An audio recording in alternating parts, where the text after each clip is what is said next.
Have you ever said yes just to keep the peace, yet felt something inside quietly break the moment you did? What if I told you that each time you agree to something you don't genuinely want, a part of your authentic self quietly shrinks? That over time, people don't actually love you. They love a fabricated version of you. One that survives on silence. One that sacrifices truth for validation. You become liked, maybe, but rarely known. Boundaries. One simple word that most people never fully understand, and far fewer ever master. Yet everything depends on them. Your mental clarity, your emotional energy, your relationships, your health, your self-worth. And make no mistake, if you don't set your own boundaries, someone else will, and they won't set them in your favor. Saying no isn't just a phrase, it's a declaration of self-respect. It is the boldest act of self-definition. And in this video, we're going to do more than talk about how to say no. We're going to uncover the psychological roots of why it's so difficult and what it really costs to live without boundaries. If you ever feel drained after meeting with certain friends, if you find yourself avoiding confrontation even when you're hurting, if you often feel invisible even when surrounded by people, this isn't a problem with your kindness. It's a crisis of boundaries. If you scroll past or click away now, nothing will change. The exhausting cycles will repeat. But if you stay and watch all the way through, something deeper will shift.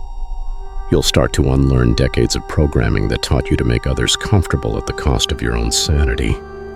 You'll learn to protect your peace without apology. You'll unlock something silent but powerful buried inside you, your voice. Do you know why saying no feels so heavy? Because we've been conditioned since childhood to equate obedience with goodness. Most of us were raised in families or cultures where saying no was seen as disrespectful, selfish, or even dangerous. So we internalize this message. My worth depends on how easily I bend. Freud spoke about this internalized authority, this superego that governs our behavior based on what early figures taught us. Adler said we carry inferiority like a psychological injury, and we compensate by trying too hard to be agreeable. Carl Jung, though, painted the clearest picture. He explained that we each wear a persona, a carefully constructed mask that we show to the world. Behind it lives our shadow, all the parts of ourselves we've repressed, hidden, or devalued just to be accepted. Every time you say yes when you really want to say no, you feed that shadow. You tell it, not today, my truth can wait. This mask becomes exhausting, and eventually your life becomes full but almost completely void of you. Yes, people might like you, but they don't see you. And worse, you begin to lose sight of yourself. It's not a lack of time that leaves us burnt out. It's the absence of boundaries. Burnout is not the price of ambition. Usually it's the result of emotional self-abandonment. The first time you say no after years of being agreeable, guilt will rise like a tidal wave. That's normal. That guilt is the voice of your conditioning, not your conscience. It's the ghost of who you used to be, panicking because your nervous system thinks you're in danger. But hear me when I say this. Guilt is not a moral compass. It's a detox symptom. You are not bad for prioritizing your peace. You are not wrong for choosing your limits. You're just shedding a version of yourself that serves survival, not sovereignty. Your guilt does not mean you've lost your kindness. It means you've finally found your truth.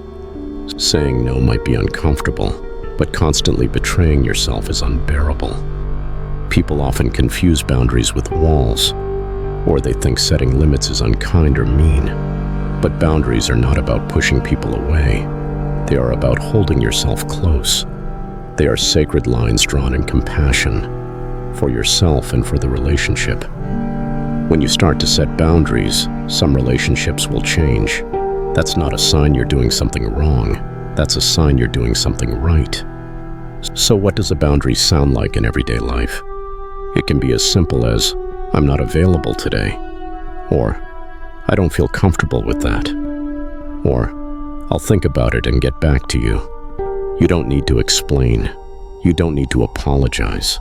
You don't owe anyone an explanation for honoring your own time, space, energy, or emotional well-being. If someone respects you, they'll respect your boundary.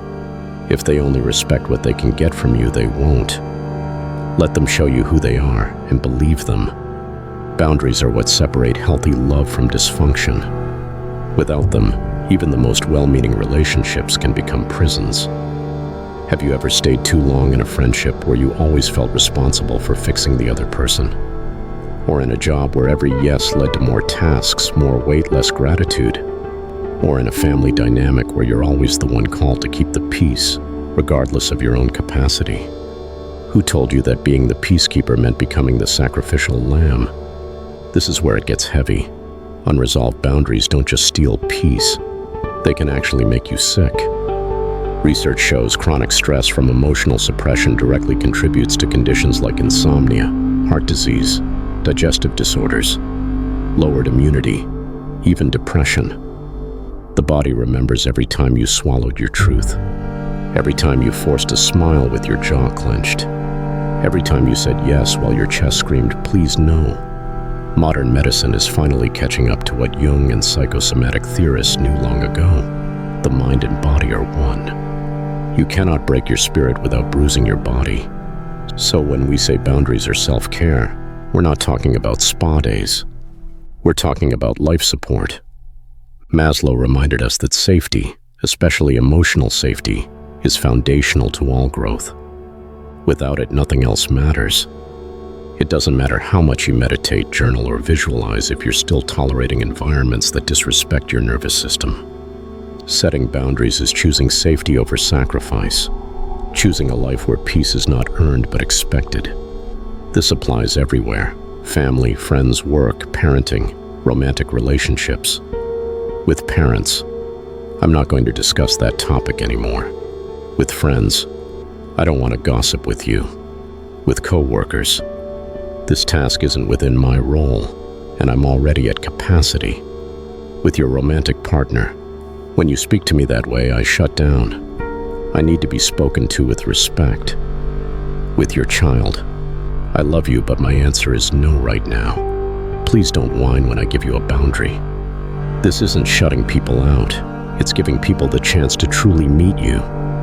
Have you ever wondered why nobody talks about the grief that comes when you start setting boundaries? The grief of realizing how often you self-abandoned, how much you tolerated, how long you accepted crumbs because a feast felt dangerous. It's real, it's heavy, but it's necessary. Growth is not linear.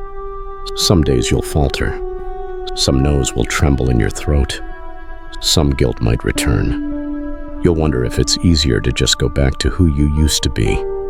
But I promise you, every firm no you speak is one step closer to a life where you don't have to shrink to belong. Viktor Frankl once said, "Those who have a why to live can bear almost anyhow." Let me ask you this: what is your why? Why do you keep overcommitting? Is it fear of conflict? Is it fear of being seen as too much or too cold? Is it because someone in your past convinced you that boundaries make you selfish? That individual need should be drowned in communal duty? Ask yourself this: what role in the performance of your life are you done playing? Because here's the truth. One day you'll realize you were never meant to keep everyone comfortable. You were meant to live honestly, freely, bravely. That doesn't mean you stop being kind. It means you become clear. And those who can only accept you in your silence were never really listening in the first place. So say no. Say it gently. Say it firmly. Say it with trembling hands until your hands stop trembling. Practice in the mirror. Practice with a therapist. Practice under your breath in the car if you have to. You're not just breaking a habit. You're undoing a lineage.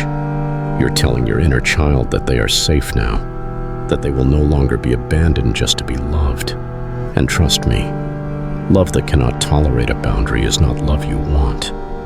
If you've made it this far, I want to know who truly understood the message. Leave the phrase "I'm allowed to say no" in the comments, and let's see how many of you really grasp what it means to choose self-respect over self-abandonment. If this video made you question something, if it made you see things from a new angle, like and subscribe, because this is just the beginning. I'll see you in the next video. And remember, when you stop saying yes to what breaks you, You begin to rebuild the self they made you forget.